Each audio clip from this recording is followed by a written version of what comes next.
Single human dad saved two orc sisters, until he witnessed what they were hiding. Winter in the northern marches didn't ask permission.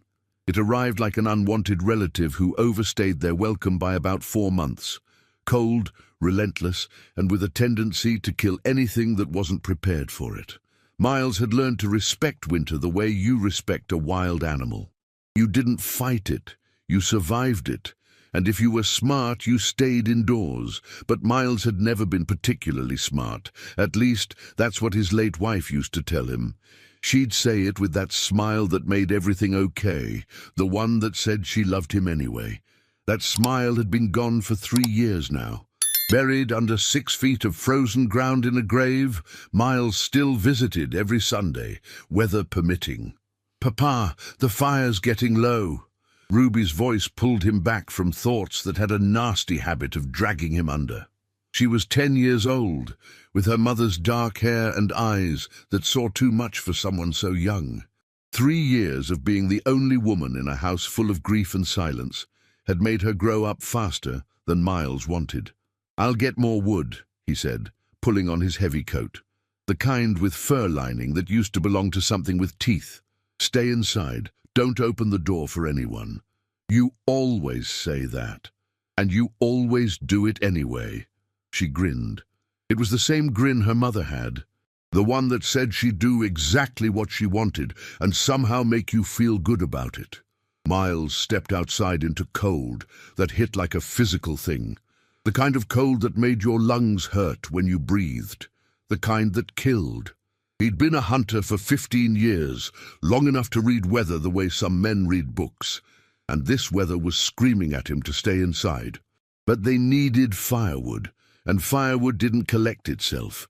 He was halfway to the woodpile when he saw it, green, against white snow. In a world where everything was supposed to be dead and grey and frozen, there was green. Miles had fought in the border wars. Had seen enough orc raiding parties to know what green meant in these woods. It meant trouble. It meant danger. It meant you grabbed your daughter and ran in the opposite direction while praying to whatever gods might be listening. But this green wasn't moving. It was just lying there. 2 shapes half buried in snow, not moving at all. He should have walked away. That's what any reasonable man would do. That's what a good father would do. You don't bring danger near your daughter. You don't risk everything for strangers, and you definitely don't risk everything for orc strangers who your people had been at war with for the better part of a century. Miles had never been particularly good at doing what he should. He moved closer. 2 female orcs, young by the look of them, wearing armor that had seen better days. Identical faces. Twins. Both of them barely breathing, lips blue with cold, skin that particular shade of green-grey that meant hypothermia was winning. They were dying, and they were dying slow. "Damn it," Miles whispered to the uncaring sky. Then he did what his wife would have done, what she always did when she saw something broken. He tried to fix it. Getting 2 unconscious orc warriors back to his cabin was not on Miles's list of skills he thought he'd ever need. They weren't as heavy as he expected. Malnutrition, probably. But they were still solid muscle and dead weight. It took him 3 trips, dragging them through snow that seemed determined to bury all evidence of his terrible decision-making. Ruby's face when he dragged the first one through the door was something Miles would remember forever. Not fear, not horror, just pure, unbridled curiosity mixed with a healthy dose of, "Papa, what did you do now?" "Papa." "Don't," he said, already dragging the second one inside. "Don't ask questions I don't have good answers for." "Are they dead?" "Not yet. Help me get them near the fire." Ruby didn't argue. She never did when he used that voice. They positioned both orcs by the fireplace, stripping off wet armor that clinked with foreign metals and orcish craftsmanship. Underneath, the twins wore simple leather and fur. One had a scar across her collarbone. The other had a tattoo on her shoulder, some kind of orcish symbol Miles didn't recognize. "They're beautiful," Ruby whispered. Miles looked at his daughter. "They're dangerous." "So are you. Mama used to say so." And wasn't that just like his daughter? taking his dead wife's words and weaponizing them with the precision of a battlefield tactician. They spent the next hour doing what Miles had learned during the war: keep them warm, get them dry, wait. Either they'd wake up, or they wouldn't. Nature was cruel like that, efficient. Ruby sat cross-legged a safe distance away, studying the twins with the intensity of someone discovering a new species of butterfly. Why do you think they were out there? Nothing good? Do you think they're bad? Miles looked at the two dying orcs in his living room, at their faces, so similar they could have been mirror images. At their hands, calloused from weapon work, but scarred in ways that spoke of more than just battle. At the way, even unconscious, they seemed to be reaching for each other. I don't know, Ruby girl. I don't know. The first one woke up at dawn, the one with the scar. Her eyes snapped open with the speed of someone trained for ambush, and her hand went immediately to a weapon that wasn't there anymore. She saw Miles first, then Ruby, then her sister still unconscious beside her. Then she tried to stand and immediately collapsed. "Easy," Miles said, not moving from his chair. He'd positioned himself between the orcs and Ruby. "Old habits. You've been out for 12 hours. Your body needs time." The orc looked at him with eyes that were trying very hard to figure out if she was in danger or if danger had found her by accident. She said something in Orcish. It sounded like a question. Miles shook his head. "Don't speak the language. You speak common." The orc hesitated, then nodded. "Little." Her voice was rough, like gravel dragged across stone. Where is this?" "My home. Found you in the snow. You were dying. Why save?" It was a good question. Miles had been asking himself the same thing all night. Seemed like the right thing to do at the time. Still not sure it was. The orc looked at Ruby, who was peeking around Miles's shoulder with undisguised fascination. "Child, my daughter, and before you ask, no, I'm not going to let you hurt her. I saved your life, but I'll end it just as quick if you make me." The orc nodded slowly. "Understand."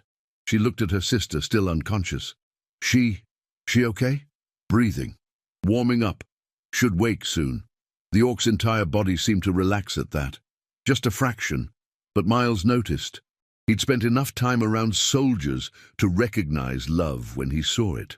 "What's your name?" Ruby asked suddenly, ducking under Miles's arm before he could stop her. "Ruby? It's okay, Papa. Look at her. She's more scared of us than we are of her." The orc blinked. Then, impossibly, she smiled. It was small, barely there, but it was real. "Name is Zarya. I'm Ruby. That grumpy man is my papa, Miles. Is that your sister?" "Yes, twins, Zarya. Twins." Ruby's face lit up like someone had given her the best present in the world. "I've never met twins before. Can you tell each other's thoughts? Do you feel it when she's hurt? Can you—" "Ruby," Miles interrupted. "Let her breathe." But Zarya was still smiling, still looking at Ruby with something that wasn't quite trust, but wasn't quite fear either. Many questions, like small warrior. "I'm going to be a hunter like Papa when I grow up. He says I need to learn patience first, but I think patience is boring."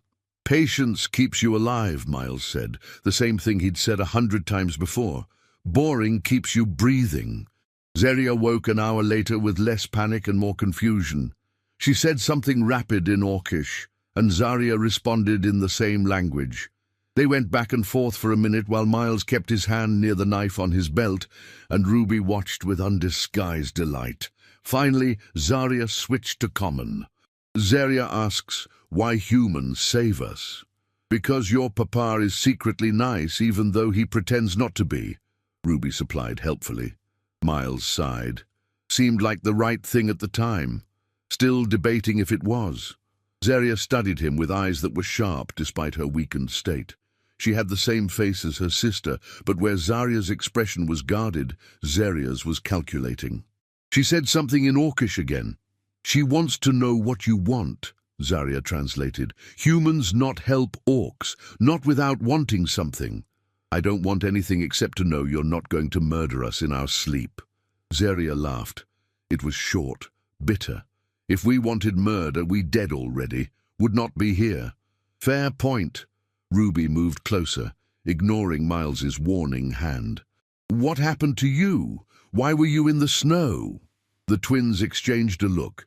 It was one of those conversations that happened without words, the kind only people who shared blood, or in this case, identical blood, could have. Left behind, Zarya said finally. Clan not want us anymore. Why not? Another look between the sisters. This one lasted longer. We disagree. About things. Important things. Miles had spent enough time reading people to know a carefully constructed truth. When he heard one, they weren't lying, but they weren't telling the whole story either. What kind of things? Things that get orcs killed, Zarya said bluntly. Things that make warriors into traitors. Are you traitors? Zarya met his eyes. Depends who you ask. It wasn't a reassuring answer, but it was an honest one. The next few weeks were strange in ways Miles hadn't experienced since his wife died. The cabin that had been too quiet for too long was suddenly full of life again. Chaotic, confusing, cross-cultural life, but life nonetheless. The twins healed slowly. Zarya was the quiet one, always watching, always thinking. She'd sit by the fire and work on repairing their armor with a focus that was almost meditative. Zarya was the restless one, pacing the cabin like a caged animal whenever the weather was too bad to go outside. But it was Ruby who changed everything. The first time Miles came inside from checking his traps to find Ruby teaching Zarya how to braid hair, he nearly dropped the rabbits he was carrying. The second time he found Zarya helping Ruby with her letters, carefully sounding out common words with an accent so thick you could cut it with a knife, he realized something dangerous was happening. They were becoming family. The village found out, of course. Villages always found out. Hugo showed up on the third week with 2 other men and expressions that said they'd come to save Miles from his own stupidity.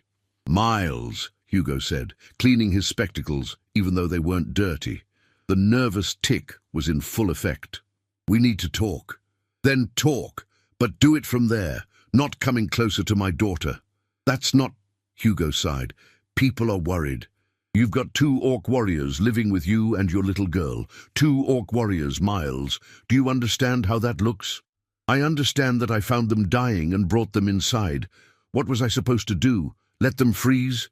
Yes, one of the other men burst out. That's exactly what you were supposed to do. They're orcs, Miles. They're the enemy. They're people. Ruby's voice came from behind him. She'd snuck up again. He really needed to work on that. And they're nice. Nicer than some humans I know.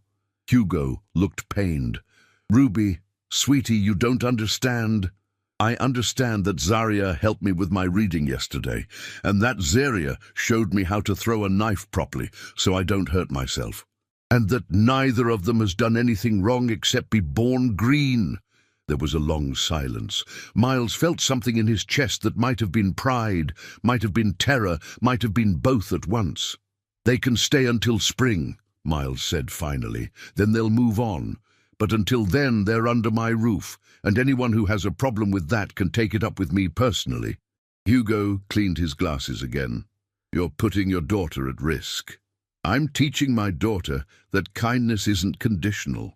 That's what her mother would have wanted. He said his wife's name like a weapon, like a shield, because everyone in the village had loved her, and everyone knew she would have done exactly what Miles was doing. Hugo left, but the look on his face said this wasn't over. Inside, Zarya and Zarya were standing by the window, watching the men leave. They'd heard everything. Of course they had. You not have to do this, Zarya said quietly. We can leave. Find other place. You'll die out there. Winter's not done yet. Better we die than bring danger to you, to Ruby. Miles looked at his daughter, who was looking at the twins, with eyes that reminded him too much of her mother. The same eyes that had once looked at a bitter, angry soldier and decided he was worth saving. My wife used to say that the measure of a person wasn't what they did when it was easy. It was what they did when it was hard, when it cost something. He met Zarya's eyes.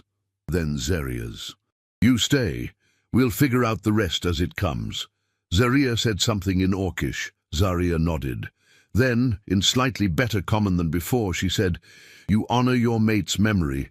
Is good. Is right." Ruby went to bed that night humming a song the twins had taught her, some Orcish lullaby about mountains and starlight. Miles sat by the fire, watching the twins speak quietly in their own language, and wondered what exactly he'd gotten himself into. He'd find out soon enough. The truth always came out. It was just a matter of when and how much it would hurt. The routine that developed over the next few weeks had the strange quality of feeling both impossible and completely natural. Mornings, Miles would check his traps while the twins did whatever morning rituals Orcs did. Ruby would wake late, stumbling into the main room with hair that defied the laws of physics, demanding breakfast with the authority of someone who knew she was loved. Zaria turned out to be a decent cook once you got past her tendency to season everything like it was going into battle. Zaria couldn't cook to save her life, but could sharpen a blade to the kind of edge that could split hairs. Ruby learned words in Orcish that Miles pretended not to notice were probably not appropriate for a 10-year-old. It was Isla, the village healer, who broke the silent standoff between the village and Miles's cabin. She showed up one morning with a basket of herbs and a determination that reminded Miles why his wife had liked her so much. "I'm not here to judge," she announced, brushing past Miles before he could protest. "I'm here because if you're going to insist on housing warriors, at least let me make sure they're actually healing properly." She talked to her herbs while she worked, muttering things like, "Yes, yes, chamomile agrees, and the wintergreen says this one's stubborn." The twins watched her with fascinated confusion. "Is she casting spell?" Zaria whispered to Ruby. "No, she just talks to plants. She says they talk back." "Do they?" "I don't think so. But she makes really good medicine, so we don't argue." Isla pronounced the twins healthy, gave Miles a look that said, "We're going to talk about this later," and left. But she came back the next week, and the week after that, sometimes with medicine, sometimes with bread, always with that knowing look that said she saw exactly what was happening in this cabin and approved despite herself. Neil showed up one evening knocking with that particular rhythm that only old soldiers knew. 3 knocks, pause, 2 knocks. The kind that said, "I'm armed but friendly." Miles opened the door to find his old war buddy standing there with a bottle of something that was probably illegal and definitely strong. "Heard you adopted 2 Orc daughters. Came to see if you'd lost your mind." "Ruby's my only daughter." "That's not what the village is saying." They sat outside despite the cold, passing the bottle back and forth, while Neil studied the cabin with tactical eyes that never really stopped being tactical. They treating Ruby right? Better than right. They're teaching her things, protecting her. Yesterday, Zaria showed her how to spot a stalker's print in snow. Zaria's been teaching her Orcish medicinal plants. Neil took a long drink. Then he tapped the porch 3 times with his fingers. Once, twice, 3 times. "You know what you're doing?" "No." "Good. Men who think they know what they're doing get other men killed." Another 3 taps. "Your wife would have done the same thing." It wasn't a question. It was a statement. And hearing it from Neil, who'd known her almost as long as Miles had, made something in Miles's chest unclench just a little. Yeah, she would have. They finished the bottle in comfortable silence. When Neil left, he paused at the edge of the property. "Whatever they're running from, Miles, it's probably bad. Orcs don't abandon kin lightly. Watch yourself." "I know." "And Miles?" Neil tapped the doorframe 3 times. "If it comes for them, comes for you. They're living in your house. That makes them yours to protect. War rules." Miles understood. In the war, your unit was your family. You protected them even when it was stupid, even when it cost everything. That was the rule. He just hadn't expected the rule to apply to 2 Orc twins and his daughter. Winter deepened. The snow got higher. The nights got colder. And inside a small cabin at the edge of the northern marches, something impossible was happening. A family was forming, not by blood, not by species, but by choice, by proximity, by the simple act of breaking bread together night after night until strangers became familiar. Ruby taught the twins children's games with complicated rules that seemed to change whenever she was losing. The twins taught Ruby warrior songs in Orcish that probably weren't appropriate but made her laugh until her sides hurt. Miles taught everyone a card game his wife had invented that involved more bluffing than actual skill. It was Zarya who noticed it first. Miles was carving something by the fire, a small wooden bird for Ruby's collection, when Zarya sat down across from him. "You very good with hands," she said. "Make many things. My wife taught me, said I needed a hobby that didn't involve killing." She sounded wise. She was. Miles didn't look up from his carving. Smarter than me. Kinder. Better in every way that mattered. But she loved you anyway. It wasn't a question. Miles finally looked up. Zarya was watching him with eyes that understood loss, in ways most people didn't. Yeah, she did.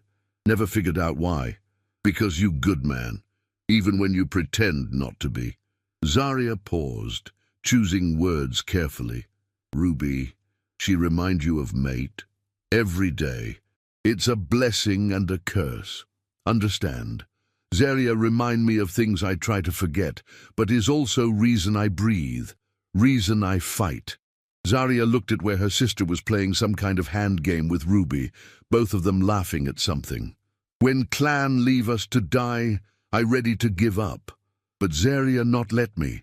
She say, we survive. We always survive." "What did you do?" Miles asked quietly. "What did you do that made your clan leave you?" Zarya's face closed off. Not angry, just careful. Not ready to say. "Not yet, but..." She met his eyes. "We not here to hurt you. Not here to hurt Ruby. We here because you give us chance when no one else would. That means something, mean everything." It wasn't the answer Miles wanted, but it was the answer he was going to get, for now. The object appeared on a Tuesday. Miles only remembered it was Tuesday because that was the day he always visited his wife's grave. And this Tuesday, Ruby insisted on going with him. "I want to tell Mama about Zarya and Zarya," she explained. She would want to know. They trudged through snow that came up to Ruby's knees, leaving the twins at the cabin with strict instructions not to burn anything down. The graveyard was small, just a dozen stones marking families who'd lived and died in the village. His wife's stone was the newest, cleanest. Miles had made sure of that. Ruby talked to the stone like her mother was sitting right there, listening, telling her about the songs she'd learned, the words in Orcish, the way Zarya could make a stew that made her eyes water but tasted incredible, the way Zarya could tell stories about Orcish legends that were both frightening and beautiful. "I think you'd like them, Mama," Ruby said softly. "I think you'd understand why Papa saved them." Miles said nothing, just stood there letting his daughter talk to stone and snow and memory. When they got back, the cabin felt different, colder. Not temperature cold, something else. The twins were sitting by the fire, but the space between them and the door felt like a chasm.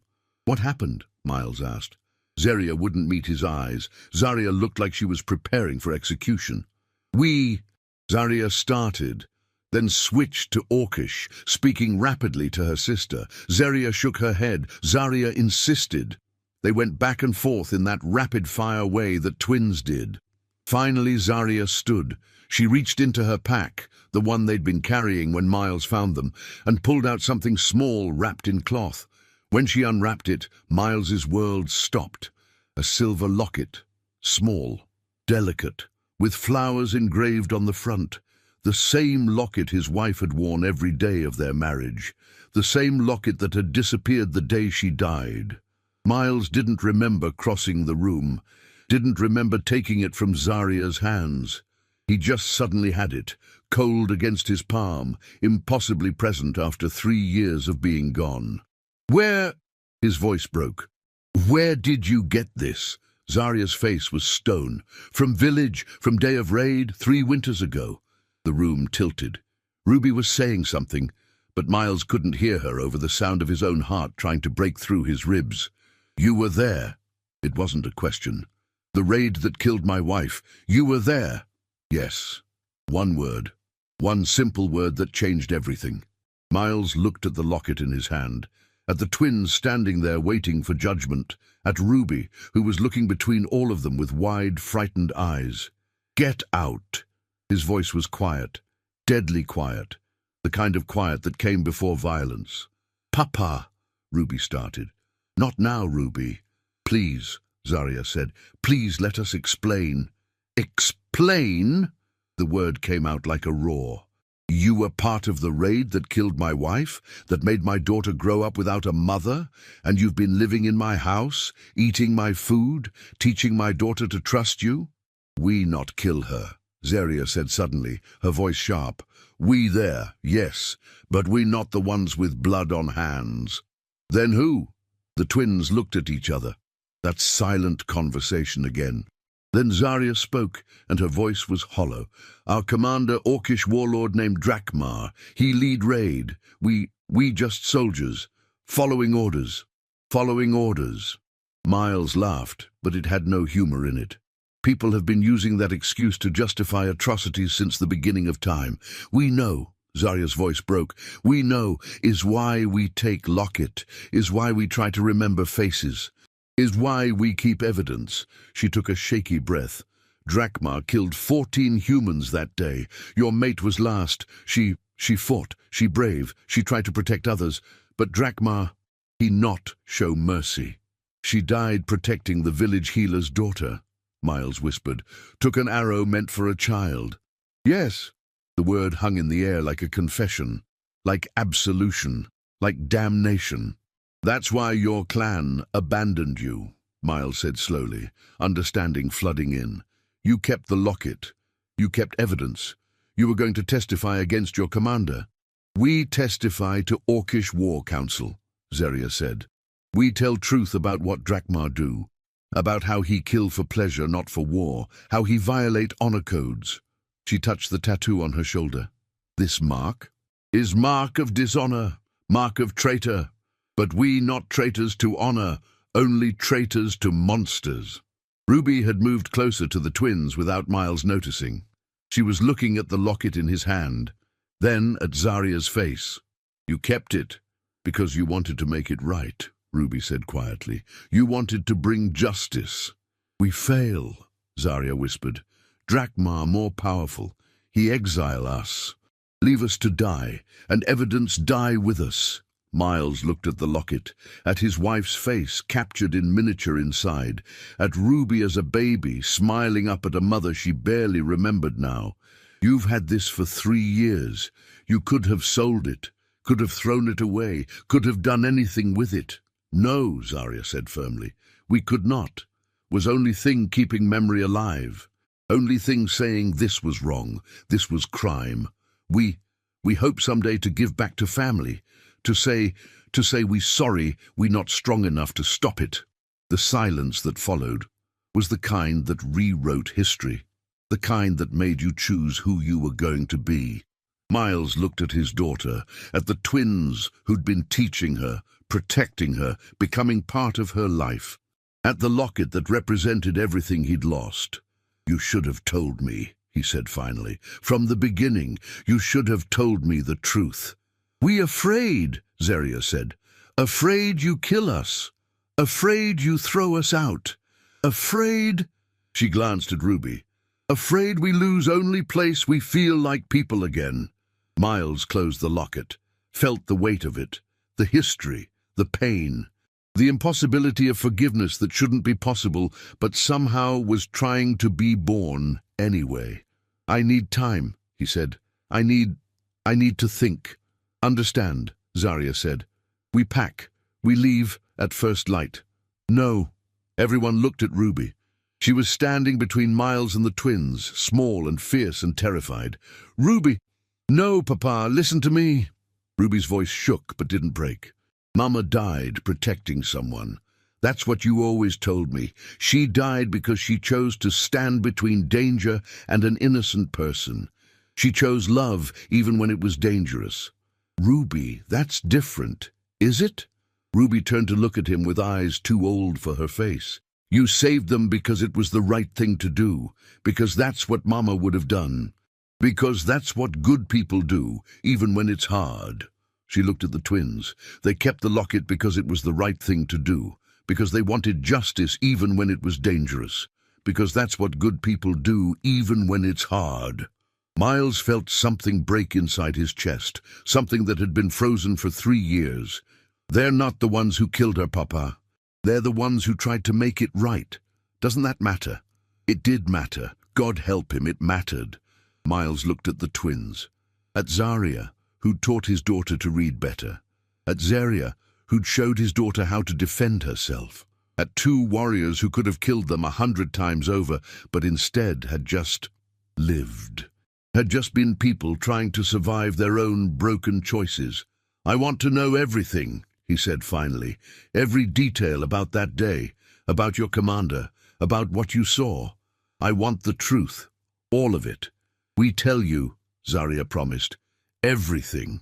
That night, the twins told their story, and Miles listened to how they'd been young soldiers in a unit that celebrated violence, how their commander had twisted honor into cruelty, how the raid on the village was supposed to be quick, supplies and weapons only, how Drakmar had started killing civilians anyway, how Zarya had tried to stop him and been beaten down, how Zarya had grabbed the locket from a body not because she wanted to steal it, but because she needed proof, needed something that said, this was real, this was wrong.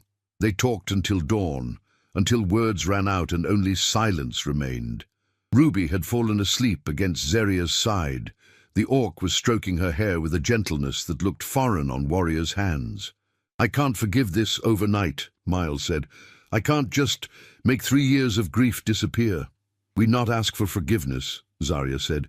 We just ask for chance to make it mean something, for chance to keep being people instead of monsters. Miles looked at his daughter, sleeping peacefully between 2 orc warriors who should have been enemies, who should have been unthinkable, who somehow, impossibly, had become family. Stay, he said, but no more secrets, no more half-truths. If we're doing this, we're doing it with everything out in the open. The twins nodded, and in that moment something shifted. Not forgiveness, not yet. But maybe the first step toward it, the first step toward healing, toward something new being built from broken pieces. 3 weeks later, Neil showed up at the door with news that made Miles's blood run cold. Orcish war party spotted 2 days north, he said, tapping his fingers 3 times against the doorframe. 40 warriors, led by someone they're calling Drakmar, the Bloody. Miles saw the twins go completely still. Saw the terror flash across Zarya's face before she locked it down. He found us, Zarya whispered in Orcish. Then in common, he found us. He come to finish what he start. Why would he come all this way for 2 exiles? Miles asked, though he thought he already knew the answer. Because we not just witnesses, Zarya said. We twin daughters of clan chief. Our testimony, it matter to Orcish honor courts. Drakmar cannot be warlord if we alive to say what he did. So he's coming to make sure you're dead. Yes. And he kill anyone who give us shelter. Is Orcish law. Harboring traitors is same as being traitor. Miles looked at Ruby, who was listening with eyes that were trying very hard to be brave. At Neil, who was already calculating distances and defensive positions with the automatic efficiency of someone who'd survived too many battles. At the twins, who looked like they were preparing to die. When will they arrive? Tomorrow, maybe day after, depends on weather. Then we have time to prepare. You not understand, Zarya said urgently. You need to send us out. We go, we lead him away. Save village, save Ruby. Absolutely not, Miles said. You go out there, you die, and I didn't spend weeks nursing you back to health just to let you throw it away now. But Ruby stays here, where it's safe, where we can protect her. Papa, Ruby said quietly, what are you going to do? Miles looked at his daughter, at his wife's locket now hanging around his neck. at two orc twins who'd somehow become part of his family despite every reason they shouldn't be. I'm going to do what your mother would have done. I'm going to protect my family, all of it. The next day, Miles stood in the village square with half the population staring at him like he'd grown a second head. I know what you're all thinking, he said. That I'm insane. That I'm risking everything for two orcs who don't matter. That I should throw them out and let nature take its course. That's exactly what you should do, someone shouted. Maybe. But here's the thing. Miles pulled out the locket, held it up so everyone could see. My wife died because a monster called Drakmar decided civilian lives didn't matter. These two orcs, they're the ones who tried to stop him, who testified against him, who were exiled and left to die because they chose honor over survival. Hugo stepped forward, cleaning his glasses frantically. Miles, even if that's true, it is true, and now that same monster is coming here, not just for them, for everyone who's helped them, for anyone who's shown them kindness, for this village. Miles looked around at faces he'd known his entire life. We can throw them out, let Drakmar have them. Maybe he leaves us alone, maybe. Or, Isla asked, or we stand, we fight. We show Drakmar that this village protects its own, all of its own, even the green ones. The silence that followed was deafening. Then Neil stepped forward, tapped the ground 3 times with his boot. I'm in. War rules. They're living under Miles's roof. That makes them family. Isla moved next. I'm not a fighter, but I'm a healer, and every fighter needs a healer. Hugo cleaned his glasses one more time. Then, sighing like a man accepting his fate, he nodded. My wife would have killed me if I let you do this alone. One by one, others stepped forward. Not everyone, not even most, but enough. Enough to matter. That night, the village prepared for war. Weapons were sharpened, defenses were built. Children were hidden in the church cellar, with the oldest grandmother standing guard, with a crossbow that was older than she was. Ruby wouldn't leave Miles's side, wouldn't go to the cellar with the other children. I'm staying with you, she said. With Zaria and Zeria. We're family. Miles wanted to argue, wanted to force her to safety. But he looked at his daughter's face and saw her mother looking back at him, saw the same determination, the same courage, the same inability to abandon people she loved. Stay close to me, he said. And if I tell you to run, you run. Understand? Understand. They came at dawn. 40 orcish warriors in full battle gear, led by an orc who was twice the size of anyone Miles had ever seen. Drakmar the Bloody lived up to his name. His armor was painted with red symbols that probably meant something in orcish culture, but to Miles just looked like warnings written in blood. He stopped at the edge of the village. His voice carried across the frozen ground like thunder. I come for traitors, he said in heavily accented Common. Give them to me, and I leave, hide them, and all die. Miles stepped forward, felt every eye on him, felt his daughter's hand grip his coat, felt the weight of choices that couldn't be unmade. The twins are under my protection, under this village's protection. You want them. You go through us. Drakmar laughed. It sounded like rocks grinding together. Humans so stupid, die for nothing. Die for traitors who watched your own people fall. They didn't watch, Miles said. They tried to stop you. They tried to do the right thing, and that makes them more honorable than you'll ever be. Something flickered in Drakmar's eyes. Rage, maybe, or recognition. You, the human? The one whose mate I killed? Miles felt Ruby's hand tighten on his coat. Yes. She died well. Fought like warrior. I respect that. I respect you less for defending traitors who let it happen. They were soldiers following orders. They thought they were doing the right thing until you showed them what a monster looked like, and the moment they saw, they tried to stop you. Miles took a step forward. My wife died protecting an innocent child. These twins were exiled because they tried to bring you to justice. Seems to me they learned more about honor than you ever knew. The silence that followed was the kind that happened right before violence, right before the world changed irrevocably. Then Zarya stepped forward, Zarya beside her, twin warriors standing together the way they'd probably stood 1,000 times before. "We not hide behind humans," Zarya said in Orcish, then switched to Common for Miles's benefit. "We stand, we fight, but if we die, these humans live. You give word, Drakmar, Orcish oath, they live." Drakmar smiled. It was not a pleasant thing to see. "I give oath, humans live, after I killed traitors and anyone who helped them." "That wasn't the deal," Miles started, but Zarya cut him off. "His only deal he make is Orcish way." She looked at Ruby, at Miles, at the village behind them. "Thank you for showing us we still people, still worthy of mercy." She touched Miles's shoulder. "Take care of her. Teach her to be brave like her mother." They moved forward, two warriors walking toward their death with the kind of acceptance that came from knowing it was inevitable. Ruby screamed, "No, Papa, don't let them." But Miles was already moving, not backward, forward, between the twins and Drakmar. "You want them? You fight through me first." "Papa!" Ruby's voice was pure terror. Neil stepped up beside him, tapped the ground 3 times. "Through us!" Isla moved forward, then Hugo, then a dozen others.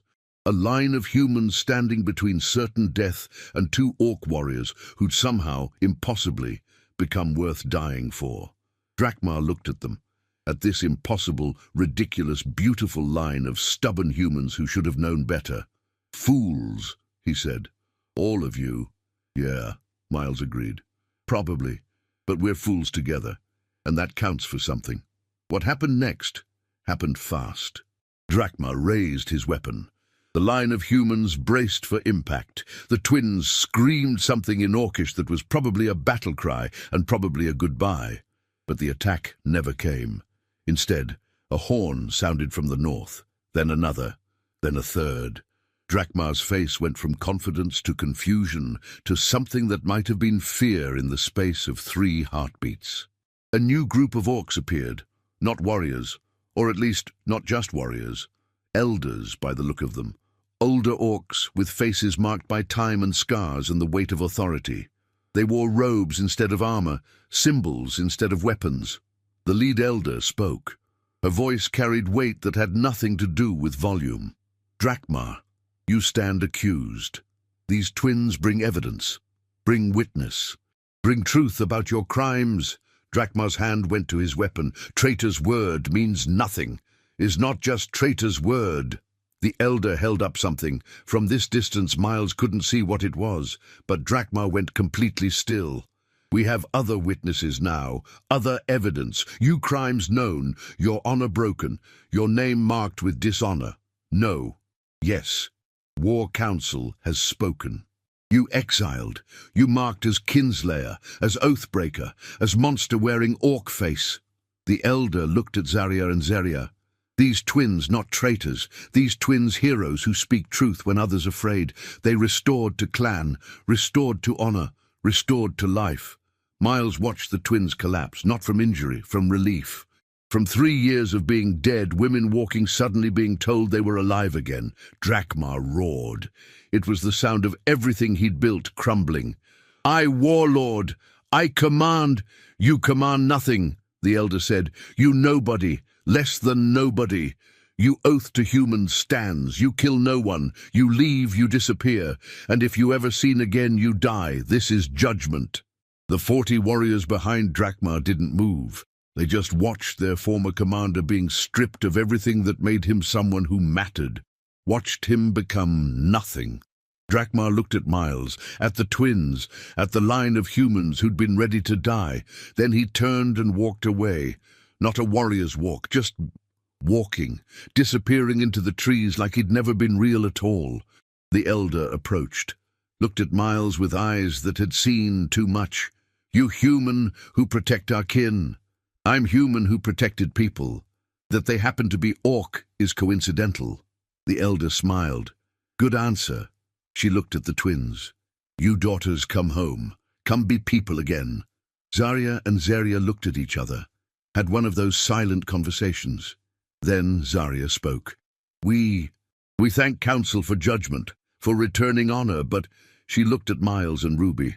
We find different home, different family, one that choose us when we nothing, that see us when we invisible. The elder studied them, studied Miles, studied Ruby, who was hugging both twins like she'd never let go. Unusual, but the elder nodded. If this your choice, we honor it. You live as you wish, as free orcs with honor restored. Then she did something unexpected. She bowed to Miles, to the village. You protect our daughters. We not forget. Orcish council remembers. Orcish people remember. They left as quickly as they'd come, and just like that, the war that should have destroyed everything was over before it began. Spring came slowly to the northern marches. It always did. But this spring felt different. Warmer, maybe. Or maybe Miles was just warmer. It was hard to tell when your house was constantly full of people. The twins stayed. Of course they stayed. Where else would they go? This was home now, the only place that had ever felt like home after years of being soldiers, being exiles, being dead women walking. They added a room to the cabin. Well, Neil and Hugo and a dozen other villagers added a room to the cabin. Miles supervised and provided food and tried not to get emotional about his neighbors building an extension for 2 orc warriors who'd become part of the community by sheer force of stubbornness. Ruby turned 11 in early spring. 11 in. She insisted on celebrating with orcish and human traditions, which resulted in a very confusing party involving human cake, orcish warrior songs, and a present from the twins that was either a ceremonial knife or a very deadly toy, depending on how you looked at it. Miles visited his wife's grave less often now, not because he loved her less, but because he felt her presence more in his life, in Ruby's laugh, in the twins' determination, in the impossible family they'd built from broken pieces. "I think she'd approve," he said one Sunday, standing in front of her stone. The silver locket hung around his neck, no longer a symbol of loss, just a reminder. "I think she'd look at all this chaos and say, that's exactly right, that's exactly what I wanted." The stone didn't answer, but the wind picked up, carrying the smell of new growth, of life returning, of things beginning again. Ruby found him there. She did that now, knew when he needed company. "Zarya's teaching me how to make orcish bread," she said, sitting beside him in the grass. "It's terrible, like eating rocks, but she says it's supposed to be like that. Builds character." That's what she said. Ruby leaned against him. "Papa?" "Yeah, Ruby girl? Do you think Mama would be mad? That we love the twins? That we let them stay?" Miles put his arm around his daughter, around the girl who'd inherited her mother's heart. "I think your Mama would be proud. Of you, of me, of them, of all of us for figuring out that family isn't about who looks like you. It's about who stands beside you when everything's falling apart, even when they're green, especially when they're green." They sat there for a while longer, then Ruby spoke again. "The village is better now. People are less scared. Hugo actually smiled yesterday when Zarya helped him fix his roof. Progress. Do you think other villages will do this? Will accept orcs? I don't know. Maybe. Maybe we're just the first. Maybe in 20 years, people will look back and say, remember when humans and orcs couldn't live together? How stupid were we? I hope so. Me too."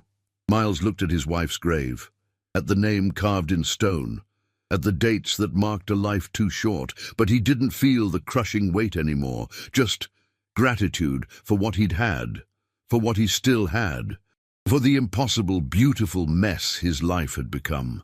That night, dinner was chaos. Zarya had tried to cook something that was supposed to be human stew but tasted decidedly orcish. Zarya was arguing with Neil about proper knife-throwing technique. Ruby was demonstrating words in orcish that definitely weren't appropriate. Idla had brought vegetables and was introducing them to the salad like they were old friends. Miles sat at the head of the table and watched it all. This strange, wonderful, impossible family, human and orc, loud and chaotic, perfect in its imperfection. "Papa," Ruby asked, "what are you smiling about?" "Just thinking." "About what?" about how sometimes the worst things lead to the best things. How sometimes you have to lose everything to find what really matters. Zarya raised her cup. To family, to choice, to humans who too stubborn to leave orcs in snow, and to orcs too stubborn to die, Zarya added. They drank, they laughed, they lived. Outside, snow had finally melted. The first flowers were pushing through dead earth. Spring was coming, and with it, the promise of something new. Something impossible that had somehow become real. Miles touched the locket around his neck, felt its weight, its history, its promise. Blood makes you orc. Loyalty makes you human. But choice makes you family. And that was enough. Sometimes the greatest families aren't the ones we're born into. They're the ones we choose, the ones we build from impossible choices and stubborn love. If this story touched your heart, if Miles and Ruby and the twins reminded you that family comes in all colors, even green, then show some love by hitting that like button. It tells me you want more stories about breaking walls and building bridges. And here's the thing, I want to know what you think. Drop a comment below. Would you have made Miles's choice? Could you have opened your door to someone who reminded you of your deepest pain? What does family mean to you? Your comments don't just feed the algorithm. They feed my soul. They tell me these stories matter, that you're out there listening, building your own impossible families. And if you're new to Orcbound Tales, hit that subscribe button. Because every week, we're telling stories about the beautiful, messy, impossible ways that love breaks through hatred. About orcs and humans learning that the only real monsters are the ones who choose cruelty over compassion. Welcome to the family. All colors welcome here. Until next time, stay brave, stay kind, and remember, the best families are the ones worth fighting for.